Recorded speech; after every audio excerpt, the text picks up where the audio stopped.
కడప జిల్లాలో మైనర్ బాలిక హత్య గండికోట రహస్యంగా మారింది.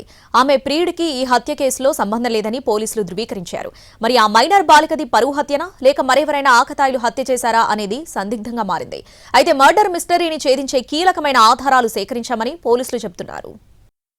ప్రియుడితో కలిసి పర్యాటక కేంద్రం గండికోటకు వెళ్లిన మైనర్ బాలిక శవమై కనిపించిన కేసులో మిస్టరీ ఇంకా వీడలేదు.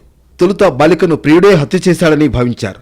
ప్రేమిస్తున్నానని వెంటపడ్డ లోకేష్ తమ కూతుర్ని నిర్మానుష్య ప్రదేశానికి తీసుకువెళ్లి చంపేశాడని తల్లిదండ్రులు ఆరోపిస్తున్నారు. కానీ విచారణలో ట్విస్టులు వెలుగు చూస్తున్నాయి.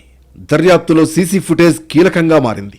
సోమవారం ఉదయం బాలిక, లోకేష్ ఇద్దరూ పల్సర్ బైక్పై గండికోటకు వెళుతున్న దృశ్యాలు, 2 గంటల తర్వాత లోకేష్ ఒంటరిగా వేగంగా జమ్మలమడుగు వైపు వెళుతున్న దృశ్యాలు సీసీ కెమెరాల్లో రికార్డయ్యాయి. దీంతో బాలికను ఇతనే చంపేసి పరారయ్యాడా లేకపోతే ఎవరికైనా బాలికను అప్పగించి వెళ్లాడా, మరెవరైనా వచ్చి ఇతన్ని భయపెట్టి బాలికను చంపేశారా అని పలు సందేహాలు వ్యక్తమయ్యాయి. జమ్మలమడుగు ప్రభుత్వ ఆసుపత్రి డాక్టర్లు ఇచ్చిన పోస్టుమార్టం రిపోర్టుతో కేసు విచారణ మలుపు తిరిగింది. హత్యకు గురైన బాలికపై లైంగిక దాడి జరగలేదని పోస్టుమార్టం రిపోర్టులో నిర్ధారణైంది. బలంగా కొట్టడంతో శరీరంలో అంతర్గత అవయవాలు దెబ్బతిని చనిపోయిందని తేలింది. దీంతో పోలీసులు అన్ని కోణాల్లోనూ విచారణ జరిపారు. సీసీ ఫుటేజ్ని, నేర ప్రాంతాన్ని పరిశీలించాక బాలికను ఆమె ప్రియుడు లోకేష్ హత్య చేయలేదని నిర్ధారణకొచ్చారు. బాలికను ఇంత దారుణంగా ఎవరు కొట్టి చంపారనే కోణంలో దర్యాప్తు చేపట్టారు. డీఐజీ కోయా ప్రవీణ్ ప్రత్యక్షంగా విచారణ చేపట్టారు.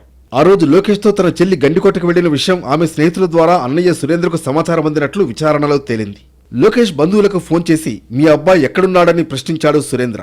వారు తెలియదని సమాచారం ఇవ్వడంతో వెంటనే గండికోటకు వెళ్లాడు. సురేంద్ర గండికోటకు వస్తున్న విషయాన్ని లోకేష్ కు ఫోన్ చేసి చెప్పారు బంధువులు.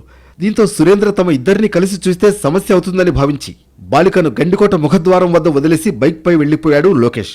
గండికోటకు చేరుకున్న వెంటనే తన చెల్లి ఫోటో చూపించి ఆమెను ఎక్కడన్నా చూశారా అని పలువురిని సురేంద్ర అడిగినట్లు సీసీ ఫుటేజ్ ఆధారంగా గుర్తించారు పోలీసులు.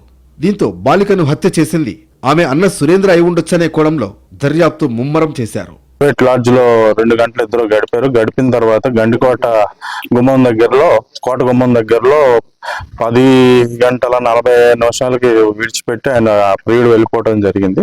కోణాల్లోనూ దర్యాప్తు చేస్తున్నాం. దీనికి సంబంధించి మనకి కీలకమైన క్లూలు లభించడం జరిగింది. ఇంతవరకు మనం అంటే ప్రామాణికంగా మనం చెప్పగలిగింది ఏంటంటే ఆమె హత్య చేయట్లో ఆమె యొక్క ప్రియుడి పాత్ర అనేది ఏమాత్రం లేదు. అది మనం రూల్ అవుట్ చేసాం. ప్రేమ వ్యవహారం ఇంట్లో తెలిసిన తర్వాత స్వగ్రామమైన హనుమన గుత్తిని వదిలి ప్రొద్దుటూరుకు వెళ్లింది బాలిక కుటుంబం. అయినా తమ మాట వినకుండా లోకేష్తో వెళ్లిందన్న కోపంలో చెల్లిపై అన్నయ్య దాడి చేశాడా అని అనుమానిస్తున్నారు పోలీసులు. కీలక క్లూస్ లభించడంతో ఈ కేసు మిస్టరీ త్వరలోనే వీడిపోనుంది.